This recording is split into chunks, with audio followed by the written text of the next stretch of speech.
Yeah, it's not a great memory of the day, and a lot of it I've obviously tried to block out because it is such a lousy memory of one day in my life. But I was with the New York Mets. I was managing them. We were in Pittsburgh to play a 3-game series. I had a morning workout and went back to my room in the hotel in downtown Pittsburgh.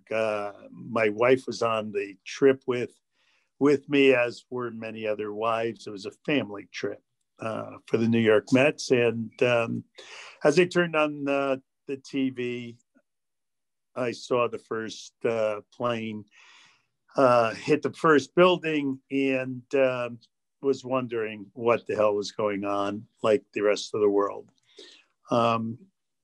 By the time the second plane hit Tower 2, I was on the phone with my traveling secretary and public relations man, who were in the same hotel, asking if they thought we were safe in downtown Pittsburgh. And as we looked out the window of our hotel, we saw that there were a lot of black sedans blocking off the exits and entrances to the building across the street, which happened to be the FBI headquarters in downtown Pittsburgh. With that, we decided we weren't safe because this could be another target. And we got the bus that we were going to take to the ballpark that day, loaded everyone up with their suitcases, and got out of Dodge as quickly as we could.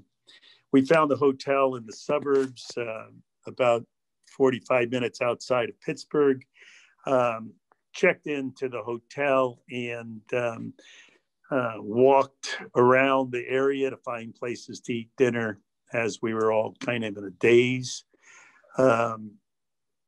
We had found out by the time we got to the hotel that, the Pentagon had been hit and that the other plane in Pennsylvania had gone down. And we obviously were confused, very fearful, and trying to figure out our next move.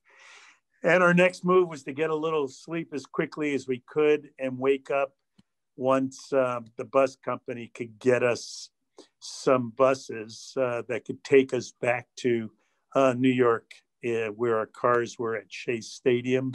And we left in the middle of the night and got in late in the morning. It was about a 9-hour bus ride, I think. And and that was kind of the first day of that horrific experience, which is known as 9/11. Yeah. And then you and the front office had to decide in the days after how to proceed. So how did that all flow?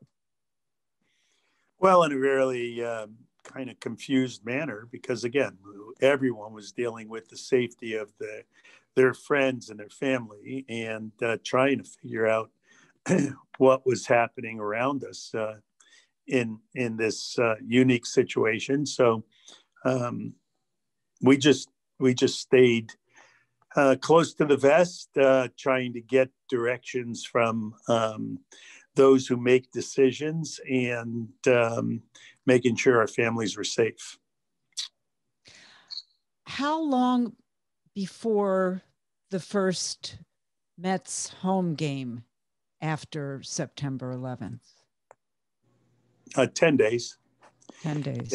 Yeah. The season resumed on the 17th, but it wasn't decided whether or not we would play baseball in New York at that time. So we chartered a plane. The team went back to Pittsburgh. I flew commercial because I wanted to set example that, the airways were safe and the airports were safe. And we played a few games in Pittsburgh,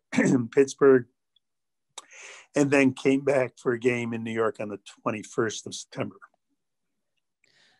So you were one of the few people that was willing to fly. I mean, most people were terrified for a long time. I mean, I remember even my daughter, who was, I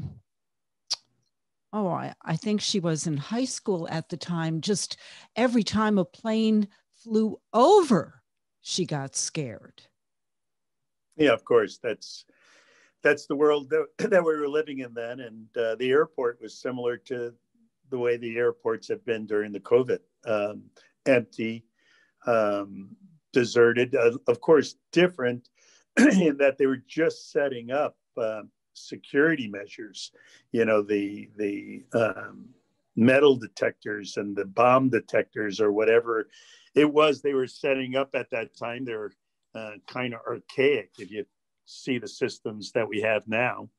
But people were being searched, and the wand was going around, and you're getting on a plane that was rather empty. I don't know if I can't remember how many people there were, but there couldn't have been more than 5 people on the plane going from New York to Pittsburgh. How did you deal with the players? I mean, everybody was in such shock in the days after. And after all, this was New York City that was attacked. Yeah. It was America that was attacked, and it was New York City and Washington, D.C. And it was unlike anything else anybody's ever done. Athletes are supposed to be tough and brave and all that stuff, but this was a fear that was never before felt, and it was dealt with on an individual basis as well as a collective thought of putting our best foot forward. And then there was the decision of how the Mets would pay tribute to those we lost.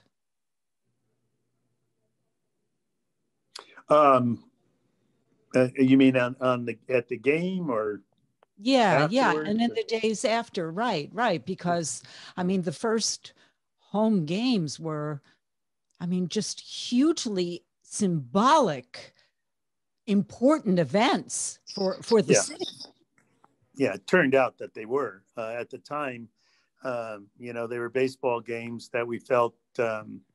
Our commander in chief and our governor and our commissioner all felt that we needed to play in New York. Of course, the visiting team didn't think that was such a good idea, so there had to be some convincing. But the right decision was made to play games in New York and put on as good a face as we could and as good a show as we could to show that we might have been wounded, but we were not down for the count. What was that first home game like for you? What was going through your head? Well, I was sleep deprived, and I can't really remember what was going through my head other than, we just had to do what we were doing, and we had to make a good show of it. And, it was a crazy time. I wish I could put it all into words and make this show the greatest show that anybody's ever heard or watched. But it was a troubling time. There's just no doubt about that. And I'm glad we got through it. Is there anything else you wanted to add? I wish there was. Again, it's not great memories for me. So I think that's pretty good. Thank you so much.